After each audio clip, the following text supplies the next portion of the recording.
So I'm Dr. Peter, and let me just get a show of hands. How many of you, being that this is a Future Doctors Club, how many of you want to be a doctor when you grow up? Like for sure. That's cool. Okay. How many of you just want to be in the medical field? Oh, there we go. All right. And how many of you are just here to get extra credit? Extra. This must be a few of you. No? Okay. So since it's the Future Doctors Club, let me just kind of give you a brief history. After I graduated from high school, went to Cal Poly Pomona as a architectural major. So I love designing houses and stuff like that. And then in the middle of it, I changed to business and went to finance. And because my grades were not that good, I decided to go to MBA school to pull my grades up so I could go to law school. But in the process of doing that, I actually changed to acupuncture. So you saw how my life kind of went from architecture to business and then to acupuncture. And now I've been doing acupuncture for almost 20 years, helping a lot of people with pain, this and that. So I literally poke people for a living. Have you ever seen acupuncture? You know, we stick needles in the people and to help them with pain, headaches, and stuff like that. So that's what I do professionally, and I've been doing that for now almost 20 years. The other thing that I want to touch on 3 things today, and hopefully you will all get these 3 things when you leave today. The first one is I want you to know yourself. Okay. Look how I've changed from 3 different majors, and some of you may do that. Some of you may go in to college thinking I'm going to be a doctor, and something might change. Life changes, and you might just have to learn to adapt to that. So know yourself. The second one is life doesn't give you lemons. Okay, you ever heard that saying? When life gives you lemons, make a what? Lemonade, right? So life doesn't give you lemons. Third one is I'm going to give you a life-saving tip that can either help save your life or somebody else's life. Okay? So, first one is to know yourself. And if you don't know yourself right now and you don't have any clue of what you want to do and you think you want to be a doctor, but you're not sure, when you go home, on a piece of paper, just write down every word that describes you. Somebody, you could be a daughter, a sister, or a brother, or a son, or whatever, cousin. And what do people say about you? Are you kind? Are you sweet? Are you nice? Are you mean? Are you a bully? Just write down everything that comes to your mind and just jot them all down. Sometimes you can take 1 piece of paper, sometimes you could take 2 pieces of paper. After you do that, look through that list and pick 3 of the things that best describe you, or at least how you would like to be remembered. Okay? And from these 3 things, you can find a major that fits your personality. So think about that. If you don't know what you want, and you think you want to be a doctor, think about that, okay? And that might lead you to a direction that can lead you to, being from a teacher to a researcher to an actual doctor that actually opens people up, okay? Because that takes somebody to be able to cut somebody open and see their insides, okay? So that's the first one. So next one, I want to talk about what Matthew talked about as how I survived aortic dissection. Now, most of you have never heard of aortic dissection, and that's why I'm here. So, just almost 6 years ago, okay, November 30th, right after Thanksgiving, on a Monday, I went to the gym, as I usually go 6 days a week. I was working out, and back then, I was warming up with 225 pounds, okay, on a bench.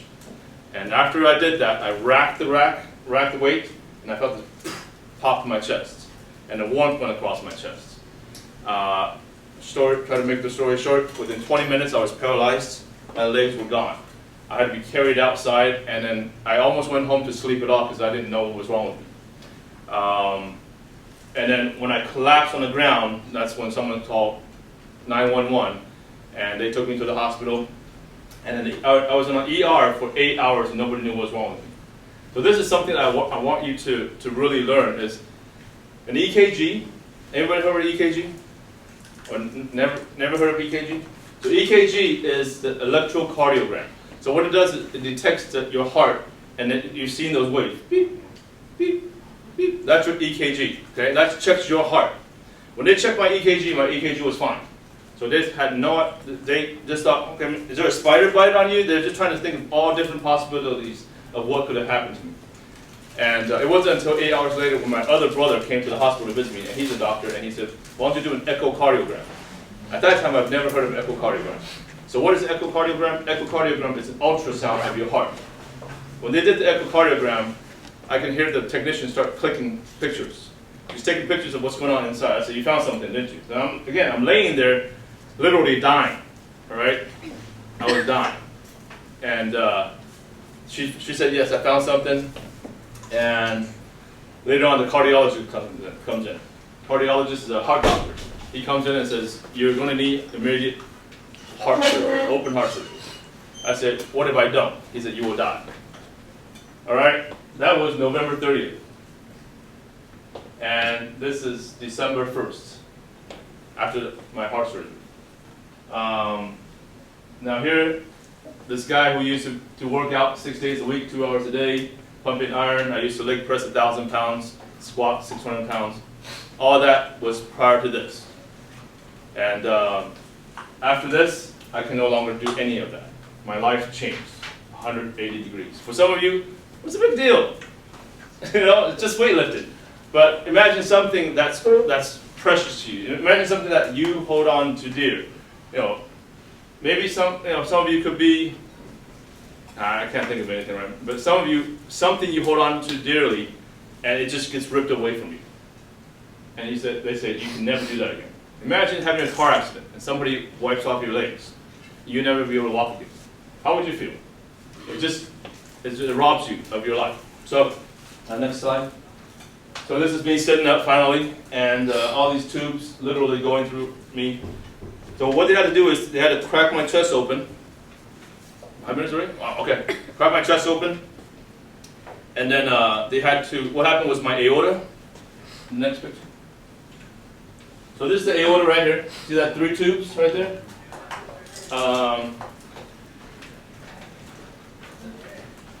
Right here. It's called the ascending aorta. Right here, it blew open. So I was bleeding in my chest right here. And from here all the way down to my left leg, it ripped internally. So most people, 80% of the people would die from that within just a few minutes. Statistics, about 40,000 cases of this every single year. So 32,000 people die every single year from this. So I would call it the silent killer, because you don't have to do anything for this to happen. A kid as young as 10-year-old can get this. Luckily, he was in the hospital already doing an appendix surgery, and they found that he was about to burst and did a surgery on him. 10 years old. Now, most of you are between 14 and 17, I'm going to guess. Imagine that happening. 23-year-old, just earlier this year, died because he had a neck pain. He went to the hospital, the doctor says, oh, you're probably just working out, here's some painkiller for your neck.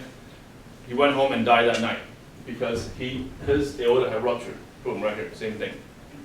So it's a pretty serious condition. Next slide. So that happened in 2009. 2012, I decided, I cannot live just in reserve. I want to do something different, all right? And then I actually went and did some triathlons. My doctor said, no, you cannot do that. But I really want to do something. So I did small triathlons, just half-mile ocean swim. Next slide. So triathlon is what? Swim, bike, and run. So I didn't even know how to swim in the beginning. I actually took adult swim lessons and then learned how to swim. Next slide. In 2013, I created an organization called Aortic Warriors. The shirt I'm wearing. And what we're trying to do is spread the awareness of aortic dissection so people do not die from this condition. We're now worldwide. Next slide. That's our logo. Next slide. So these are just people from all over the world, from Sweden to Australia to Netherlands, Germany, all over the world. Next. Yeah, all over the world. And hopefully from that you will know of this condition, and you can save people's lives just by knowing echocardiogram. Do you have 2 minutes? Echocardiogram. So our slogan is not just the heart. Check your aorta too. okay? So they checked my heart, and my heart was fine. But if they don't know about your aorta, guess what? You will die. And unfortunately, this can happen to anybody. How many of you have heard of those high school kids that just die on a basketball court? Just bam, football field, bam, nothing, right? There's nothing. And I really believe that it could have been because of the aorta that burst, and they just died. Okay. On the front of this, you'll see Albert Einstein, Lucille Ball Jr. I'm sure all of you have heard of Albert Einstein. He died from aortic dissection. His aorta ruptured, and when they opened him up, they tried to duct tape him. It didn't work. Okay? That's what he died from. And these other people that are movie stars, and a football player, he went into ER because he had a stomach ache. They didn't know what was wrong with him, and then he died too. So, not just the heart, check your aorta. If you can just remember this, it could save your parents' life, it could be your uncle, your cousin, and so forth. Not just the heart, it could also be your aorta. How much time do I have? 1 minute. 1 minute. I think I answered all the questions. So, the three things. Life doesn't give you lemons. Why doesn't it give you lemons? Honestly, life throws lemons at you. Okay? And you think you can catch all of them. You can't. All right? Some of you are seniors. You have all these classes. You have AP classes. You have IB classes. Some of you even have a job. Some of you, believe it or not, I'm sorry to say, maybe have family issues. Okay? All of these things are happening all at the same time. And then on top of that, you have to apply for college this month, right?